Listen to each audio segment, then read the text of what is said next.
నిర్వహించేటువంటి విద్యుత్తును కూడా ఇవాళ సోలార్ ప్లాంట్లను మనకి ఇవ్వడం అనేది గొప్ప మరి అచీవ్మెంట్ గా, ఉమెన్ అచీవ్మెంట్ గా మనం గుర్తించాలి. అదేవిధంగా బస్సెస్ కూడా గవర్నమెంట్లే నడపాలంటే ఎంతో కష్టంగా ఉంటది. కానీ అలాంటిది ఈ రోజు 150 బస్సులను మనకి ఇవ్వడం కూడా ఈ రోజు ఈ సంవత్సర కాలంలో మహిళల్లో వచ్చినటువంటి చైతన్యానికి, శక్తికి, సామర్థ్యానికి ఇంకా మరి ఒక ప్రేరణగా మరి వారు ఇవ్వడం జరుగుతుంది.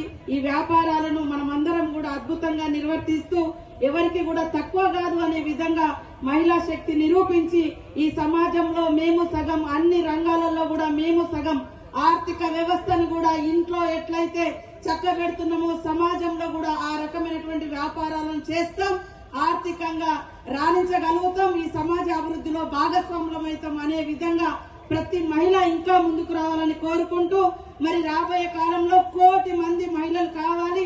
ఈ మధ్య మహిళల్ని ఆర్థికంగా బలోపేతం చేయాలి అంటే వాళ్ళను వ్యాపార రంగంలో కూడా తీసుకురావాలని వారు ప్రత్యేకంగా చొరవ తీసుకొని మరి వారు వచ్చిన తర్వాత ఈ గవర్నమెంట్ వచ్చిన తర్వాత అనేక వ్యాపారాలను కూడా మీకు ఇవ్వడం కోసం ముందుకు రావడం జరిగింది.